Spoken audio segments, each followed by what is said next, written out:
Bismillahirrahmanirrahim. Assalamualaikum warahmatullahi wabarakatuh. Alhamdulillah, bagaimana kabarnya anak-anak semua? Semoga tetap baik ya. Di pertemuan semester kedua ini kembali lagi bersama Ustaz Angga. Kita akan membahas tentang kemuhammadiyaan. Oke, sudah siap semuanya?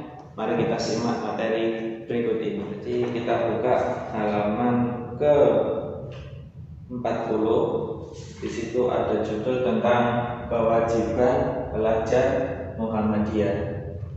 Jadi hari ini kita akan membahas tentang kewajiban kita sebagai pelajar Muhammadiyah. Apa sih itu kewajiban?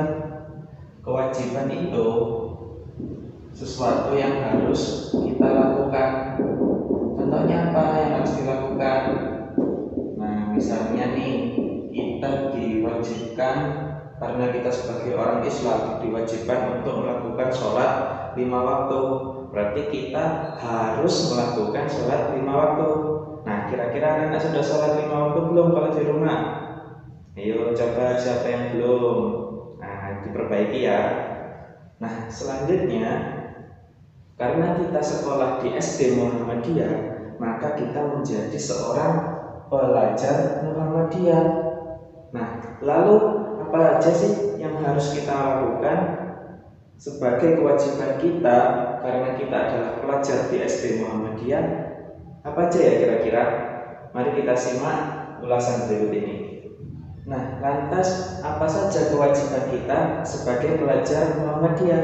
Yang pertama adalah yang harus kita lakukan adalah giat belajar. Karena kita sebagai pelajar, tugas kita adalah belajar dan belajar untuk mendapatkan ilmu yang bermanfaat untuk kita. Nah, maka biar kita mendapatkan ilmu yang bermanfaat, kita harus rajin belajar. Kemudian yang kedua adalah rajin beribadah. Nah, kita sebagai pelajar Muhammadiyah selain harus giat belajar, kita juga harus rajin beribadah. Contohnya ialah sholat 5 waktu dan rajin membaca Al-Quran. Apalagi kalian ini kan harus menghafal juz 30. Maka dengan kalian semangat membaca Al-Quran, semangat sholat 5 waktu, insya Allah kalian akan cepat hafal juz 30-nya. Semangat ya. Nah, kemudian yang ketiga adalah berbakti kepada siapa? Betul, kepada orang tua. Berbakti kepada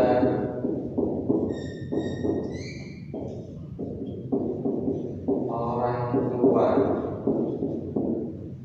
Nah, kenapa kita harus berbakti kepada orang tua?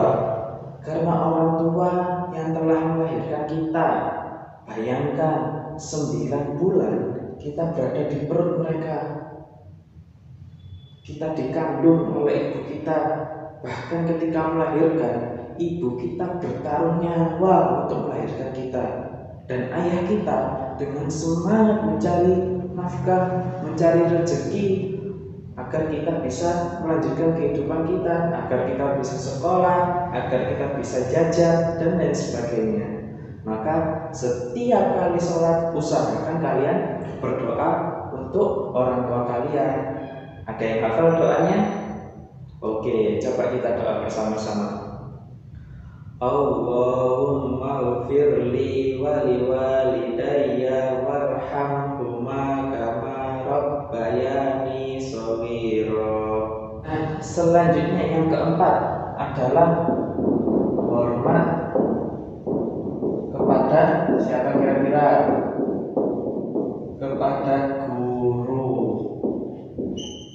Hormat kepada guru. Apakah setiap ketemu guru kita harus hormat kepada guru? Apakah begitu?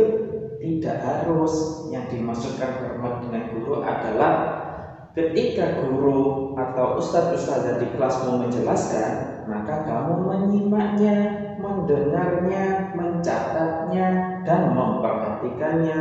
Fokus kepada penjelasan guru biar ilmunya nanti masuk dan bermanfaat untuk kehidupanmu. Itu ya. Nah, selanjutnya yang kelima adalah berakhlak mulia. Kita sebagai manusia dan kita sebagai pelajar Muhammadiyah tentunya harus selalu berbuat baik.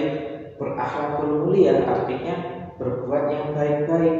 Perilaku kita harus baik dan harus mencontohkan sesuatu yang baik-baik, karena kita akan menjadi teladan bagi orang-orang di sekitar kita ketika kita memberikan contoh-contoh yang baik. Saya kira anak-anak semuanya sudah berperilaku baik kan kalau di rumah? Oke, semangat berperilaku baik. Nah, kemudian yang keenam, yang terakhir nih, pelajar Muhammadiyah harus berprestasi. Kalian sebagai pelajar, kalau sudah rajin ibadah, kemudian giat belajar, berbakti kepada orang tua, hormat kepada guru, berakhlak mulia, insya Allah kalian akan berprestasi. Kalian akan menjadi juara, bukan hanya juara di mata ibu dan ayah kalian, tapi juga menjadi juara di sisi Allah Subhanahu wa Ta'ala. Karena ketika kalian menjalankan kewajiban-kewajiban ini, maka siapa sih yang gak senang terhadap kalian? Orang tua kalian pasti bangga, guru kalian pasti bangga, dan Allah suka terhadap orang-orang yang berakhlak mulia. Nah, maka dari itu, inilah 6 kewajiban kita sebagai pelajar Muhammadiyah yang harus kita lakukan. Oke, siap anak-anak? Nah, itu tadi kesimpulan pelajaran kita hari ini. Kita sebagai pelajar Muhammadiyah wajib untuk giat belajar, rajin beribadah, berbakti kepada orang tua, hormat kepada guru, berakhlak mulia, dan berprestasi.